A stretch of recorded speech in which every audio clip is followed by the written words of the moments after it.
राम राम। सरस्वती ज्योतिष विज्ञान के इस मंच पर मैं पंडित अरविंद तिवारी आप सभी का हार्दिक स्वागत करता हूं। कई बार क्या होता है, हमारे घर से कोई शख्स विदेश जाता है या कहीं कमाने के लिए जाता है या किसी और वजह से घर के कलह से या घर के वातावरण से दुखी होकर कहीं चला जाता है, फिर वो वापस नहीं आता।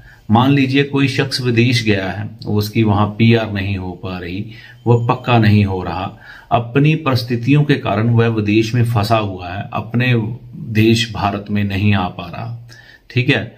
और कोई शख्स कमाने के लिए अपने शहर से गया और फिर वो वापस नहीं लौटा, यानी कि कई बार उसकी गुमशुदगी हो गई, पता ही नहीं लगा ऐसा इंसान गया कहां। ऐसी बहुत सी परिस्थितियां होती हैं जब हमारे घर से हमारे प्रियजन चले जाते हैं और फिर वो लौट ही नहीं पाते, या फिर वह लौटते हैं ताबूत में बंद होकर, यानी कि मृत अवस्था में।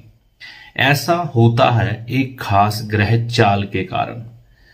जब भी किसी का बृहस्पति खाना नंबर 11 में होता है तो उस शख्स को बोला जाता है कि आपके घर से कोई ना कोई ऐसे हालात बनेंगे जिससे कि आपके घर में एक ऐसी लाश आएगी जिस पर पराया कफन होगा।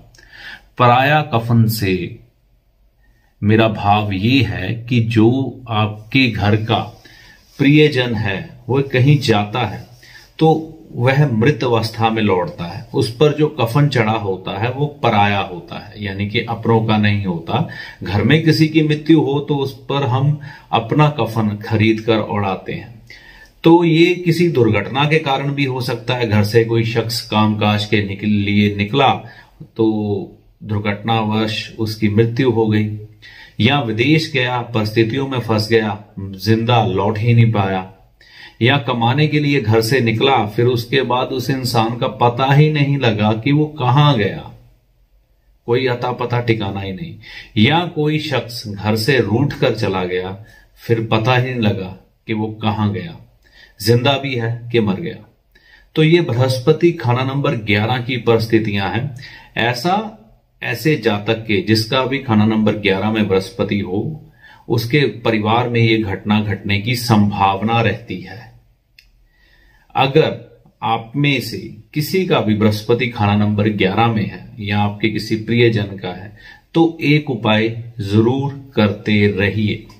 वह उपाय ये है कफन का दान। आपके शहर में जहां पर भी दाह संस्कार किया जाता है, शमशान घाट में, उसके इर्द गिर्द शमशान घाट में मुर्दों का सामान बेचने वाले जरूर होंगे जहां पर हमें कफन मिल जाता है सफेद रंग का। तो सफेद रंग का कफन लेकर, अगर आपका बृहस्पति खाना नंबर 11 में है या आपके परिवार में किसी का खाना नंबर 11 में बृहस्पति है, तो उस शमशान में दान कर दीजिए। और उसके जो मैनेजमेंट के लोग हैं उनको ये बोल दीजिए, अगर कोई लवारिस लाश यहां पर आती है तो उसको ये कफन उड़ा दीजिएगा मेरी तरफ से। या फिर हमारे शहर में सिविल हॉस्पिटल होता है, सरकारी हॉस्पिटल होता है, वहां पर अक्सर शहर की लावारिस लाशें आती रहती हैं। वहां पर आप ये बोल सकते हैं कि यहां पर कोई भी लावारिस लाश आए तो ये कफन मेरी तरफ से रख लीजिएगा, उसको उड़ा दीजिएगा।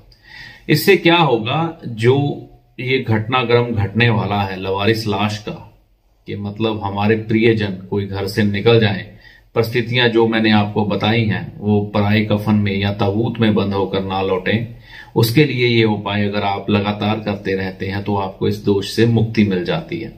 सिविल हॉस्पिटल में जो लाश आती है या डेड बॉडी आती है लवारिस लोगों की, वो जहां पोस्टमार्टम किया जाता है उसको क्या बोलते हैं, मुर्दा घर भी बोलते हैं, वहां पर लगते हैं, हिंदी में मुर्दा घर बोलते हैं, इंग्लिश में मोर्ची शायद मेरे ख्याल में बोलते हैं। मेरे शब्दों में हो सकता है कुछ भेद हो, सूर्य क्लियर ना हो, लेकिन शायद मोर्ची ऐसा ही कुछ करके बोलते हैं।